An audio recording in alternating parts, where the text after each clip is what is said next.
Welcome to Urban Dharma, the podcast where suffering is optional. Hi, this is Reverend Kusla coming to you from downtown Los Angeles, from the International Buddhist Meditation Center in the heart of Koreatown. What you're about to hear is a 10-part series of talks I gave at Loyola Marymount University in the spring of 2007.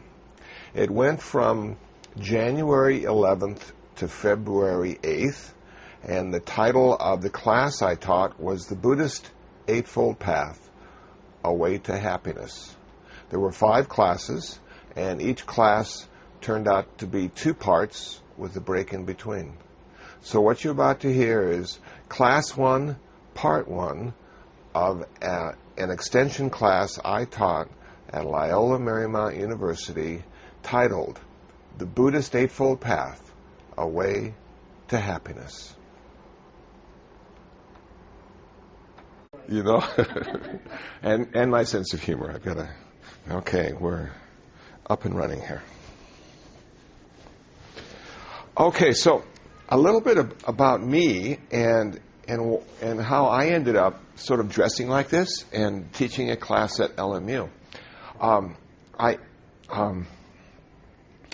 was born a Lutheran and was very happy, I suppose, with that because I was young.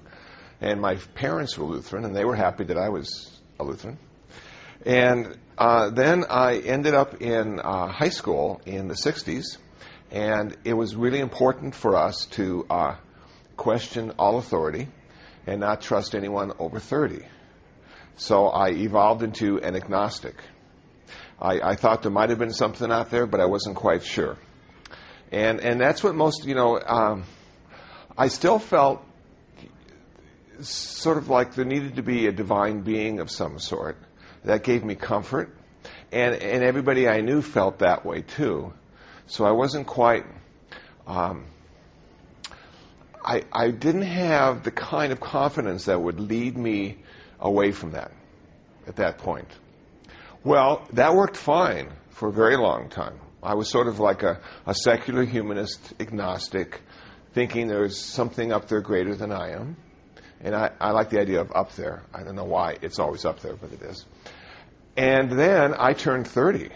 And I was like depressed for 2 years. 28 to 30 was one of the hardest times of my life because, I was crossing over. I was going to be old now. And I really didn't have the tools necessary to sort of understand what that meant. It just seemed like, I was joining another team. And if anybody has ever seen Logan's Run, there's a wonderful scene in there where you have a crystal implanted in your palm. And when you turn 30, it starts to blink. And then the police come and find you and take you away. And then you're never seen again. And so those kind of movies were really popular when I was turning 30. And so it was a struggle. And I quit my job of 10 years, went on the road for a couple of months. I quit smoking. I joined a gym. And I decided to get a religion because people over 30 died quickly, and I wanted to be prepared. So I bought a book by Houston Smith called World Religions. And I read that book cover to cover, chapter by chapter. I read Buddhism twice, and I decided that was the religion for me. Very practical. And then I got another book, the phone book, and found a meditation center, which actually is where I live right now, in downtown Los Angeles. And when I started, what I wanted to do was be a Buddhist. I didn't necessarily want to meditate, and I didn't necessarily want to study the sutras. I wanted to be a Buddhist. But you can't be a Buddhist unless you meditate and study the sutras. At least that's what my teacher told me.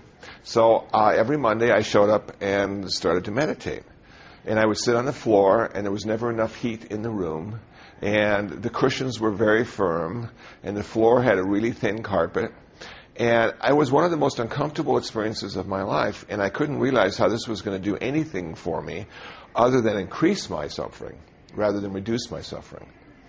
But I hung in there because my teacher, Shinzen Young, would speak in terms that I hadn't heard before and relate to the world in a way that I wanted to relate to the world.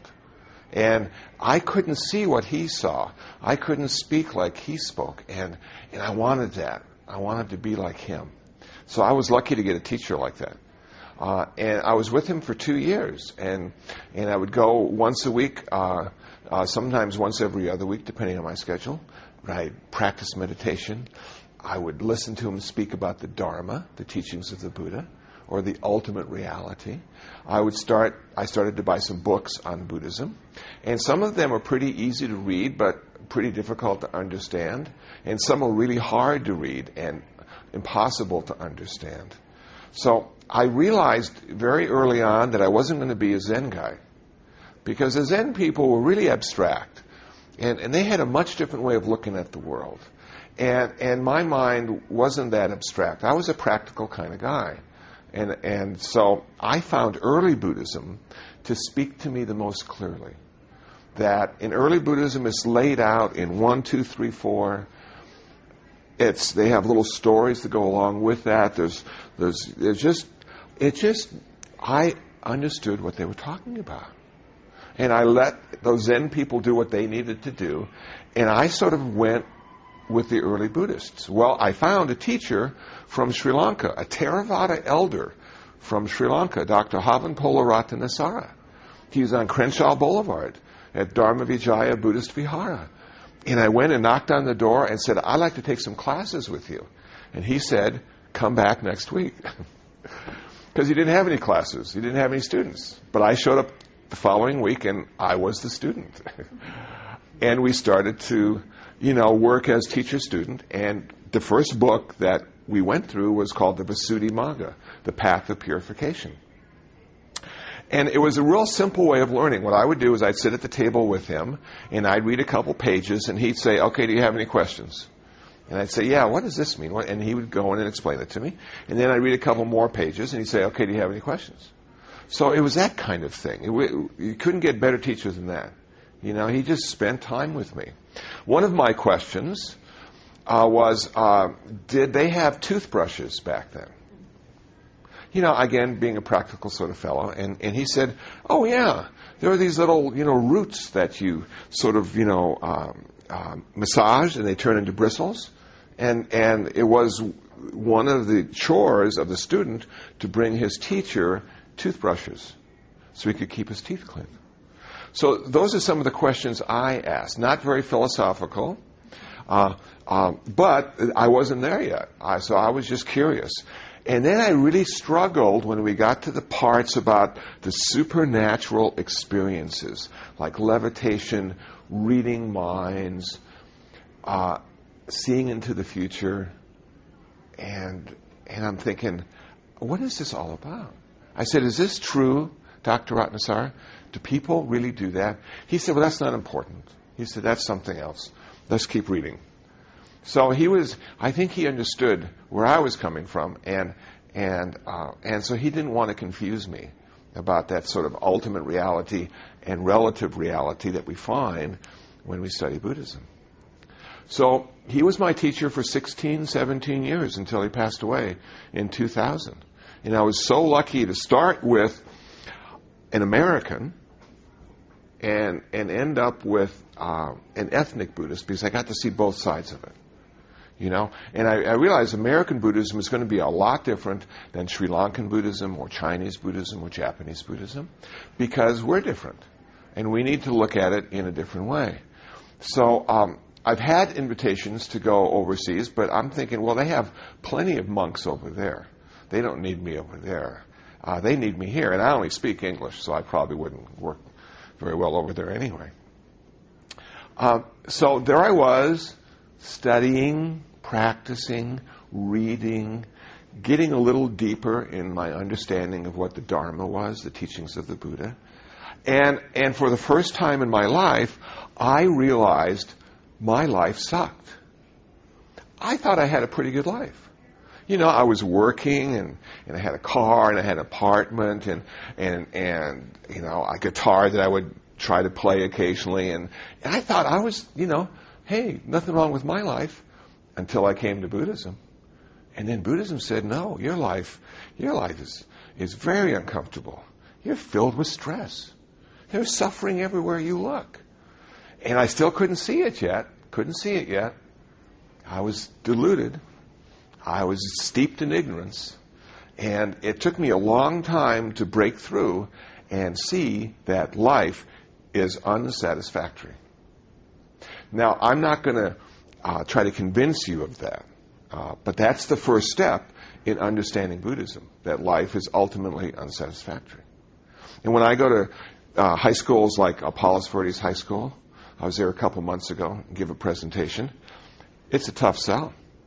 You know, when I drove into that parking lot of my little Suzuki Swift and I saw, the cars that were already parked there, I'm going, okay, how am I going to convince these students that life sucks?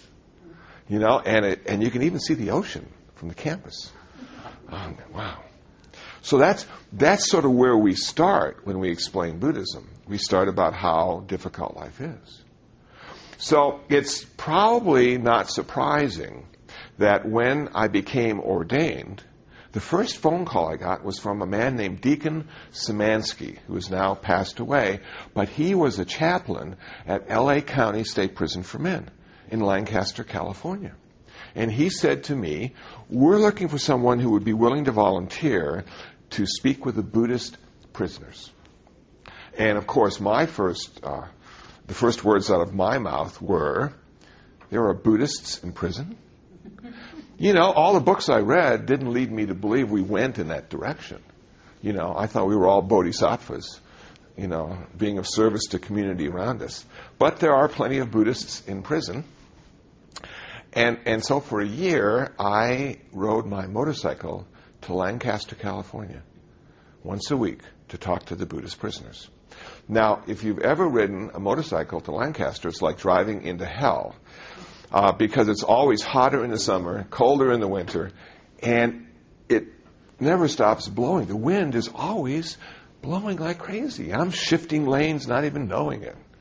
But I committed myself for a year, and so there I went. And I learned some pretty powerful lessons. And one of the lessons I learned was, when you take women and children out of society, it's a pretty uncomfortable place to be. There are no soft or round edges. We're talking 4,300 men. Now, I know they have some female guards, but they sort of become androgynous. They're almost man-like, taking care of these prisoners all the time. And so I had to wake up to the fact that power struggles everywhere, and I wasn't appreciated up there by the staff.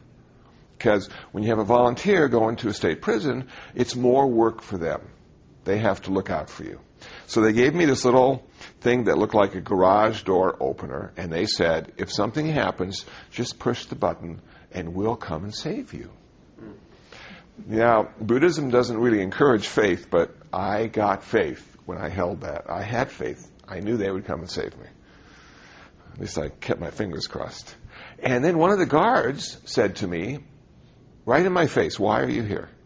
And I was sort of taken aback because I had my little badge and I had permission to be there. I said, well, I'm a Buddhist volunteer. And I've come to speak to the Buddhist prisoners. And he said, hell, next we're going to have astrologers coming up here. So he was a little disappointed that I was there. But I pushed all that aside and met my Buddhist prisoners. And we were in the chapel. They have a chapel, and the Christians were over there, and the Buddhists were over here, and the Muslims were over there, and we had our meeting. And nobody, well, there were a few ethnic Buddhists, but most of the people that were there were just people that had found out about yoga or Buddhism or meditation and wanted to learn a little bit more. So I realized what I needed to do was pretty much focus on meditation. And how we used to meditate in prison is we get these wool blankets and fold them up, and those would be our cushions. So we'd have meditation practice every time I went up there. And then I would tell stories about Buddhism, or I would come to some philosophical points of Buddhism. Nothing too heavy, nothing too moral or ethical. I just wanted to be, one of the guys, if you will, and just let them see how they could be better human beings. But not tell them they had to be, or not tell them that they weren't. Everyone has a Buddha nature, according to Buddhism. So everyone has the potential for human perfection. That's how I look at it. Well, I was up there for a year, And then I got another phone call from Mr. Noy Russell in Central Juvenile Hall, Eastlake, downtown, next to USC Medical Center. And he asked me if I would be willing to go down and talk with the young people about Buddhism and meditation, because he had just read something about meditation and thought it would be useful for the young people to hear about that. And so I asked him, well, are there any Buddhists there in Juvenile Hall? And he said, no, we haven't found any. They haven't said they were Buddhists, but I don't think that matters. I think the skill of meditation transcends religious diversity. I mean, it's a useful skill that all humans can appreciate. So I went down there, and I didn't know what to expect. I'd never been to a junior or a juvenile hall before. I'd only been to the prison. And there are like 600 kids, 500 to 600 kids down there every day. From the youngest one I saw was 8 years old, and the oldest one was 18, and after that they go to youth authority and then to prison. Out of those, that number, they had about 40, 50 children. They had 40, 50 women, girls, who were there, who were kept separate from the guys, needless to say. And they were very guarded. It was difficult to get access to them because they were, cautious about the women there. So I didn't see any women or girls for the first few months that I was there. I was talking to the guys. And my first presentation was in the high-risk offenders unit. And these were guys who had done carjacking and murder and rape, and these were the tough ones. These were the guys who probably weren't going to get out for a long time. And they're going to go right from juvenile hall to prison. And so that was my first presentation. And so I walk in, and I felt immediately comfortable. Every guy there had my haircut. And I said, okay, we can work with this. And I gave my first presentation to them. And I said, do you realize that life sucks? And every guy said, yeah, of course. It's not news to us. We want to know how to end that. And so I saw this was my audience. That people who have a good life, who are doing fine, who don't seem to have too many problems, Buddhism doesn't maybe ring true with them right away. Philosophically, yes.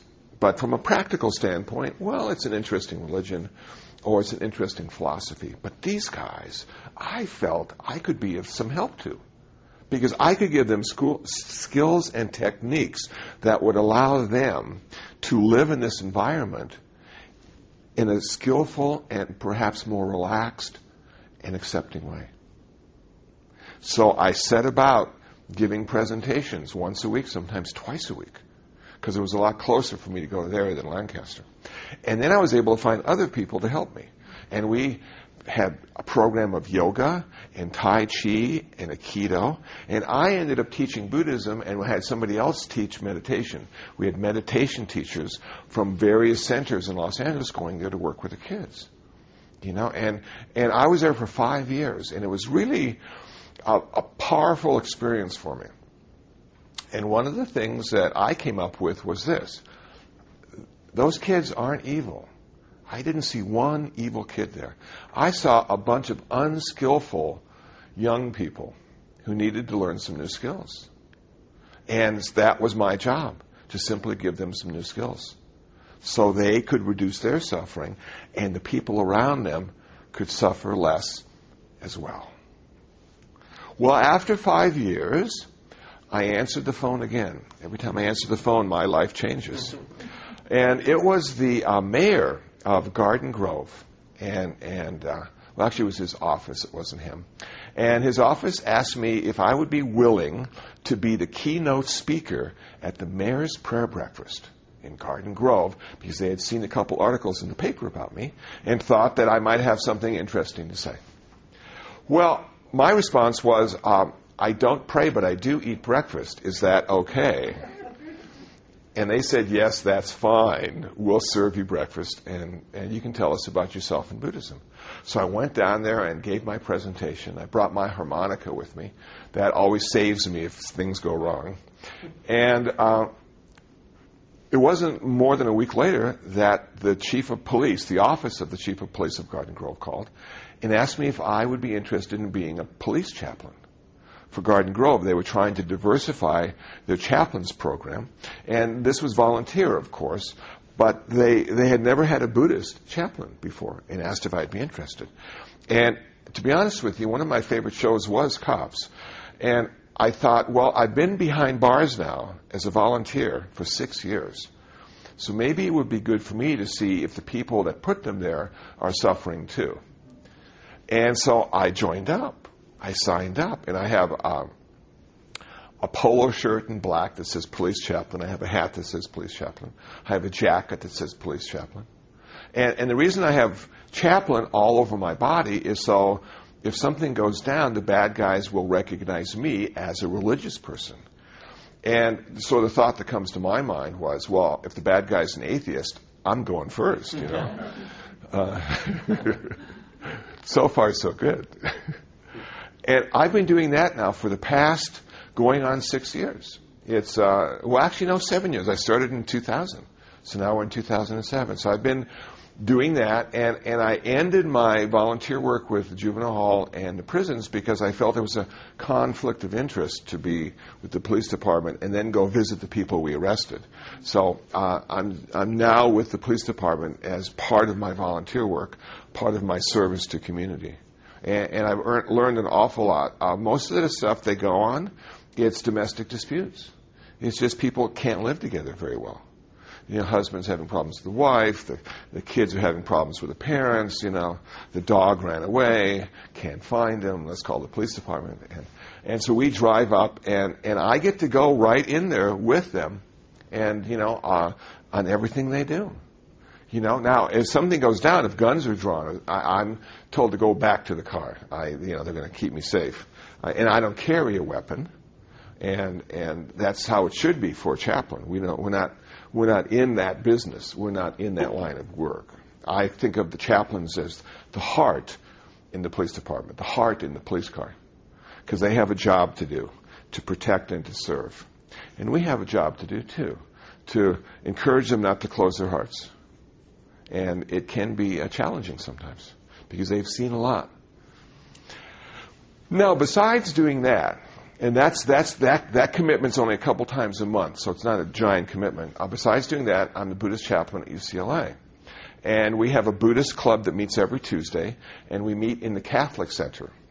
And the Catholics are really cool when it comes to Buddhism because of the Second Vatican Council and the document Nostra Aetate, which said it was okay to talk to Buddhists. Now, the Protestants aren't there yet. And that's okay. One day they'll get there. But the Catholics say, okay, you know, how can we share perspectives? What can we do to work together? And when is it okay to say we can't meet because your philosophical perspective is far too different from ours? So there's some parts we can't meet on, a lot of parts we can meet on, but we can always come together for dialogue. And that's wonderful. In fact, a little digression here. I just got back from the second Monks in the West Conference, which was held in St. John's Abbey in Minnesota.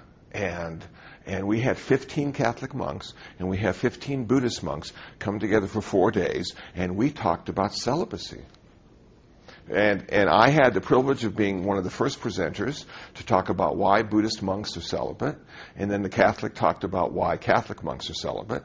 And then the second round of presentations was how do Buddhist and Catholic monks practice celibacy? What are some of the techniques they use?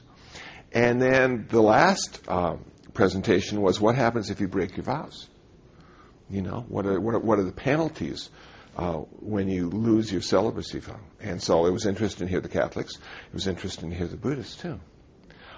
And for me, it was really cool because we had some priests that had been ordained for over 50 years as a Catholic priest.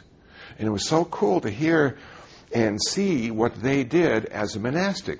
Because I'm a monastic as well. I'm celibate as well.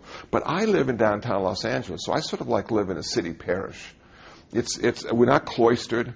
We have helicopters and gunshots and graffiti and trash everywhere. It's not like going to Collegeville, Minnesota, to St. John's Abbey, which is lakes and trees and benches along these little pathways. And, oh, it's just beautiful. And they have big rooms they get to stay in, too, the monks. You know, I have a small room that I stay in. And they have really good food, too. You know? And I was surprised with how well they ate. And one of the things they did during supper, the evening meal, they had one of the monks read from a book. So instead of having a radio on or TV on, one of the monks would read. And we were listening to the life history of Alexander Hamilton. That was the book that was chosen for that month, I guess. I thought, this is so cool. You know, I'm learning something. I'm eating good food. I'm with fellow monks. You know, and I sort of like the idea of watching all the monks eat. Because how do men eat when there aren't any women in the room, you know? And some of the monks ate alone. They would just find a table over here, be all alone. Some of the monks had little clusters, you know, and they'd cluster and if they were allowed to speak, if that was a speaking meal, then they would share their day's events with each other. And some of the monks were really picky about their food. I noticed they would look through it and it didn't look right, and other monks just ate anything. And so it was sort of fun to be in this whole environment, you know. One of the funny things that happened was there was the time change. We were, I think, going ahead an hour, and the hurricane signal went off, which was outside the buildings, and this is sort of monolith, and and it went off like at 1 o'clock, 2 o'clock in the morning when the time was supposed to change, because the computer that runs the clock couldn't figure out how to do it. Well, you know, I wake up, and I didn't know what it was. I'm in Arizona. I live in California, and we don't have hurricane sirens, you know. We have earthquakes and stuff.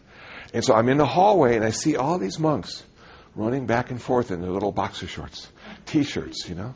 And so I stop one, and I look at him, and I said to him, "What does this mean? What does this mean?" He said, "I don't know."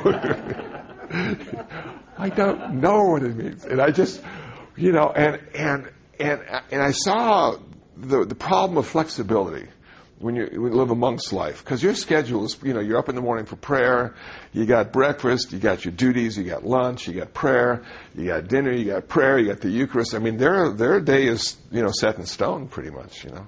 And now something is different. Well, I talked to one of the Buddhist monks who was there at the conference, and I said, "What did you do when the siren went off?" Well, he said, "I held on to my robes because I thought this could have been the rapture.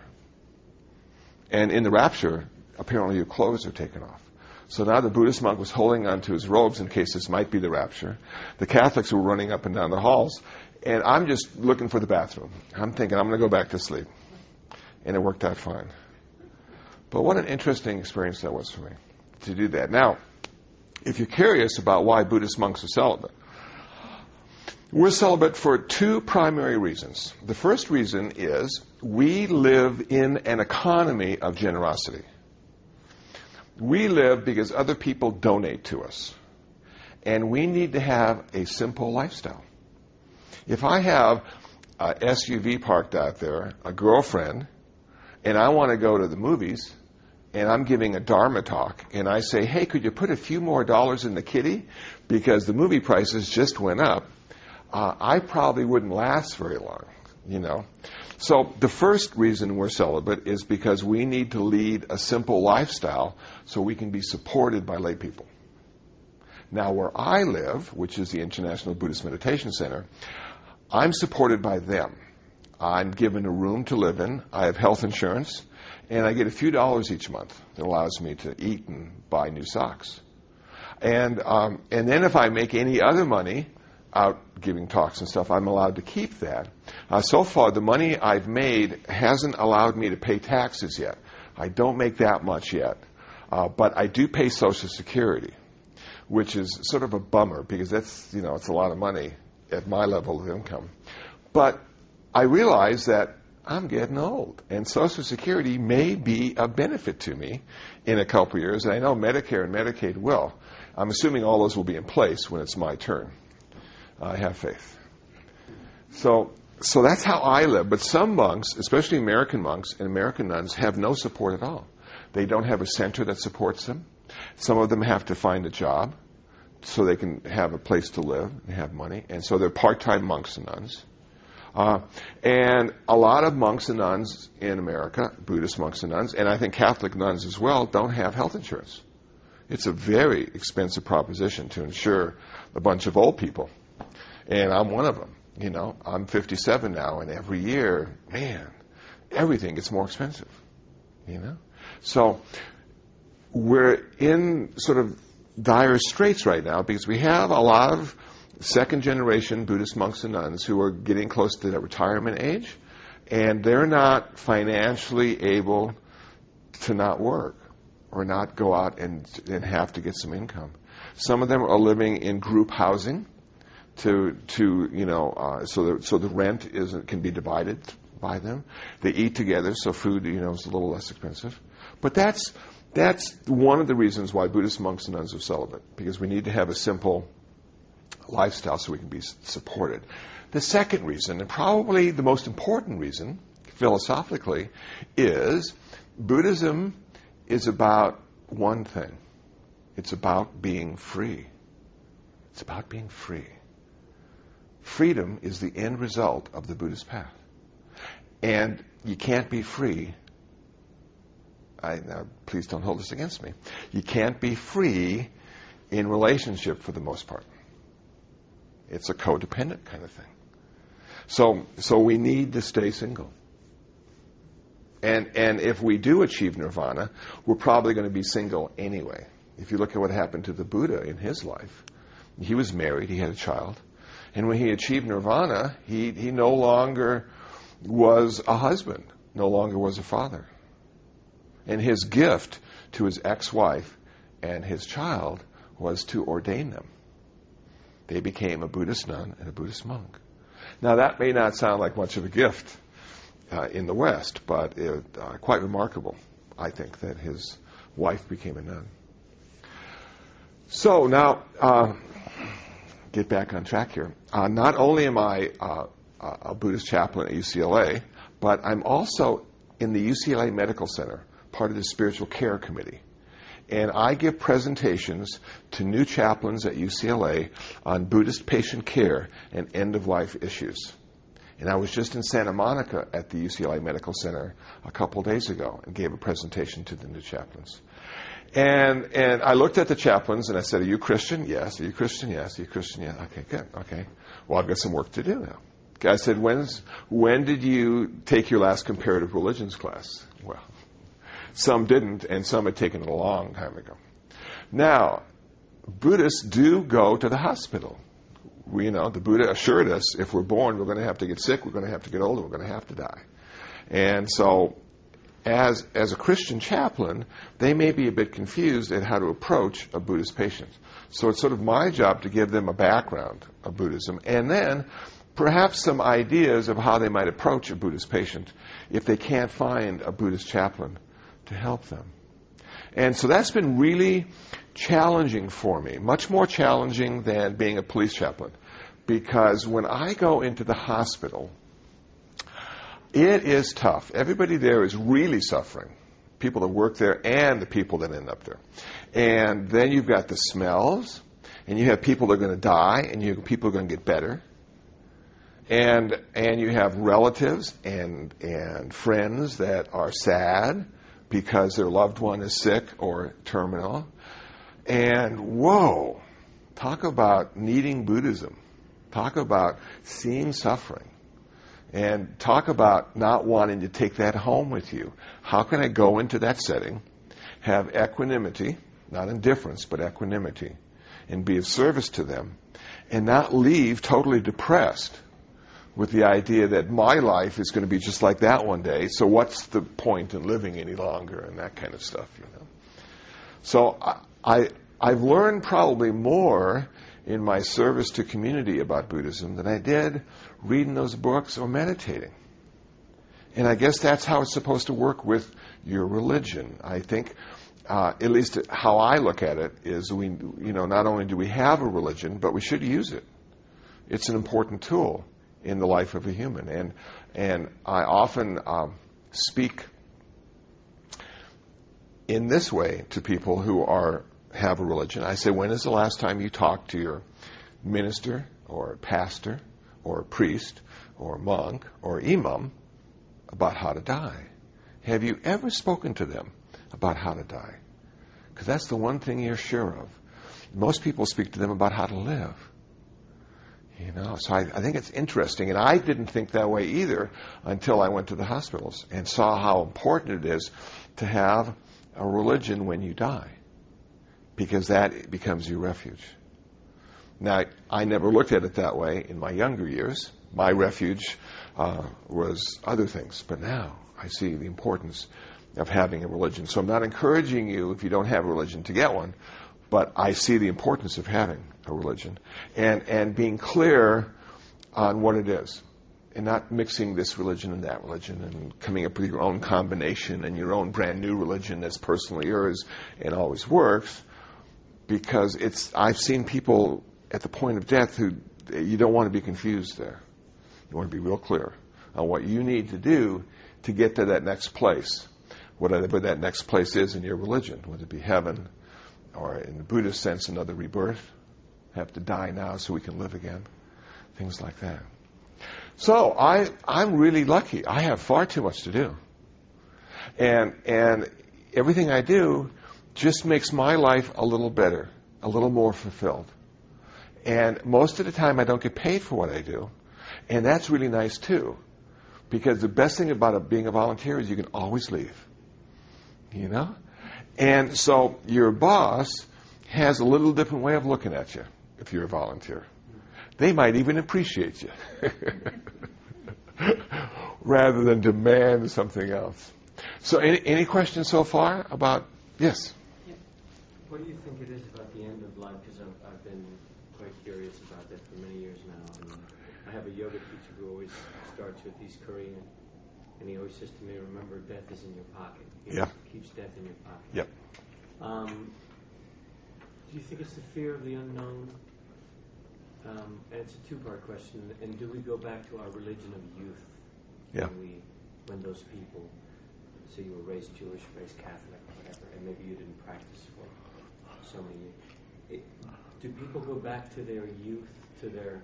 Because I found that in my aunt and my grandmother, just before dementia set in, I would always go home. And during my vacations, I would go every night and feed them or whatever. And my grandmother couldn't remember my name, but she would tell me stories of Spain.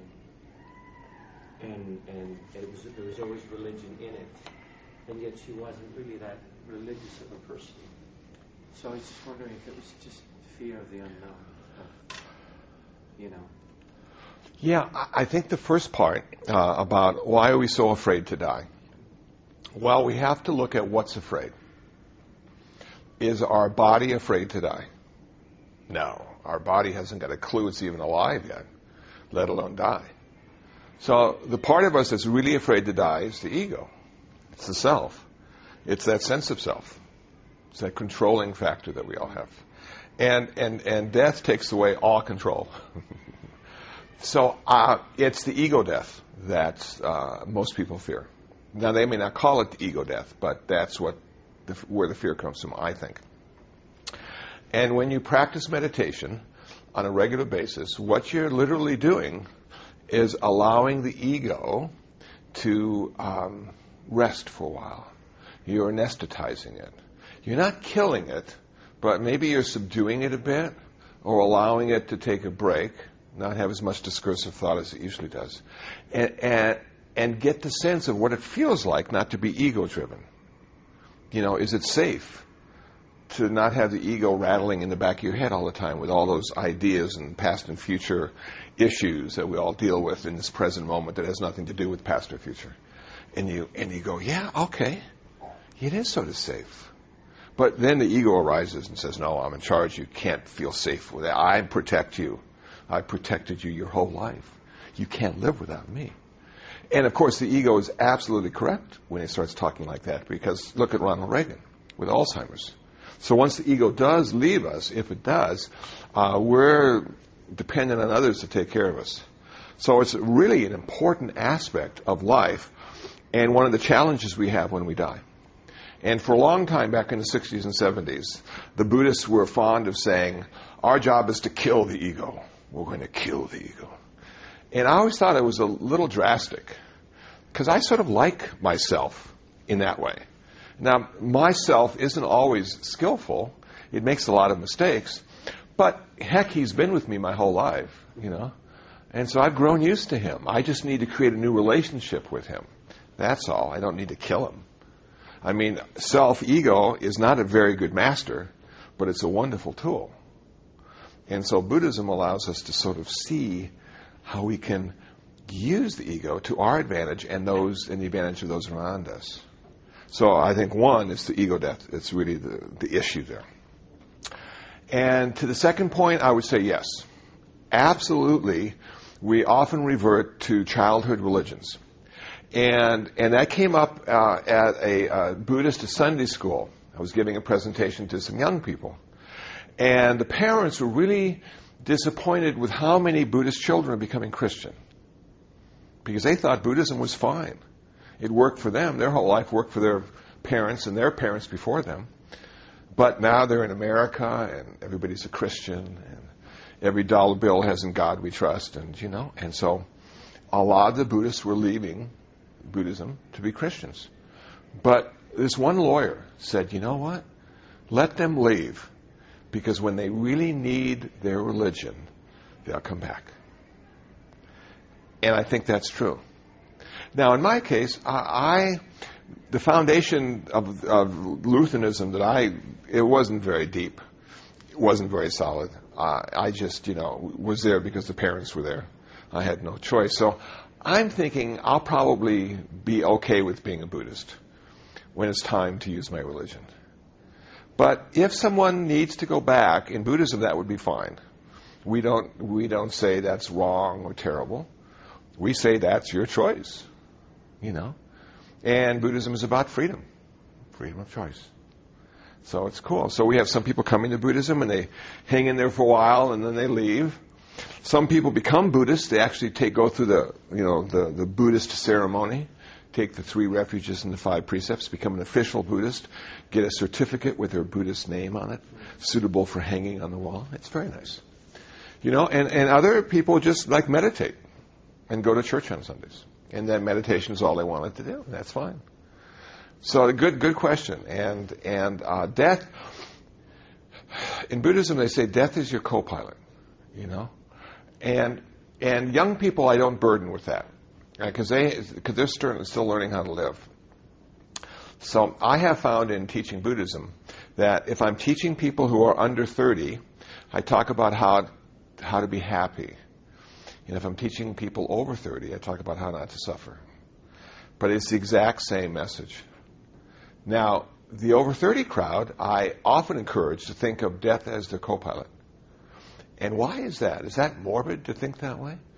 Well, for a while, I thought it was pretty pessimistic, And of course, it turns out to be simply realistic. And if you are aware of your own mortality, if you're aware that you'll be dead, we don't know when, why not have a little urgency about your life? Why not get up a little earlier in the morning? Because, heck, this could be your last day. Why not stay up a little later at night?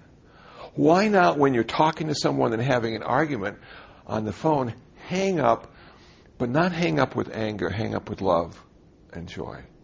How can you be? That may be the last time you'll ever talk to them, and you don't want them to have their last conversation with you being one of anger. So how would you do your life differently if today was your last day? That's how I look at it now. That's why I think death as my co-pilot is a concept that is useful for me, because I'm known to be lazy on occasion. I'm known to want to sleep in once in a while. Stay up late, watch Jay Leno. And I got other stuff to do, 57, 67, 77. Okay. How many more years? And each year that happens in my life, new boundaries seem to arise just to challenge me. Single vision, bifocals, trifocals. Hearing isn't quite as good as it used to be. Large rooms, the sounds aren't quite as sharp as they used to be. I look at people's mouths moving and I'm going, what? And of course, riding a motorcycle didn't help, did it? So I realized that this aging process is really an important part of my practice now. And as I age, and sometimes my feet hurt for no apparent reason, and I see an older person, older than I am, on the street sort of walking like they're walking on pebbles, I'm thinking, gosh, how much longer do I have before I'm like that? What do I need to do before that happens to me? What do I need to do before I can't hear or see any longer or use my computer? How many do I want to write that book? Do I want to practice that next song on my guitar? What do I need to do? And so that urgency has been useful for me. But you can't take it too far because you can really get depressed if you just fixate on death. Death needs to be the incentive behind life. It doesn't need to be the focus and the end goal. We already know that. We know how this story is going to end. It's ended that way for everybody. Even Jesus Christ had to die. He was reborn. The Buddha wasn't. And I'll get into that too. Okay. Any more questions? I sometimes, yes. I don't know if this, you don't have to answer it, but I was wondering, what did the Catholic priest say was their reason that they are celibate? Oh. Yeah, it was really a long presentation. The Catholic priests are really very smart people and well educated. And there was like a 10-page thing, which is on my website. If you want to read it, it's up there. If you want to go to this website put together, it's called monksinthewest.org. Monksinthewest, one word, .org. And you can find the paper that the Catholic monk wrote. But I give you just the best line from the whole conference. A young monk, young Catholic priest monk, who had been in a relationship with a girl and decided it wasn't going to work out, and less than a year later had signed up as a Catholic priest monk, living someplace in South Dakota or something, And he was reflecting on why he had chosen celibacy. And he said he found that God was a better kisser. You can't get better than that. So his religion seemed to satisfy all his needs. Most cool. Yeah. Any other questions? As you can tell, I can talk forever. And the stories are deep, and the well doesn't seem to want to run dry. So it's 8:30 now. We're going to be going until 9:30, right? 2 hours. So why don't we take a break, and then we'll get into the story of the Buddha. All right. So I guess 10, 15 minutes. That'd be good. Good. Thanks.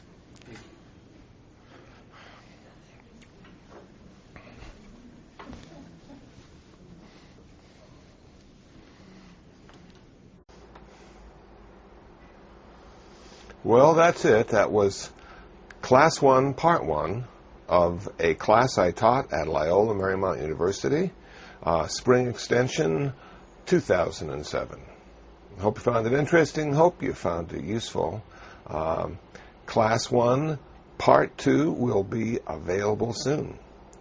If you'd like to know more about me, please visit my website, kusala.info, kusala.info. If you'd like to download some free ebooks on Buddhism, please visit buddhabooks.info. That's buddhabooks.info. If you'd like to listen to more podcasts, please visit iTunes and do a search for Urban Dharma, or visit my website and go to dharmatalks.info. That's dharmatalks.info.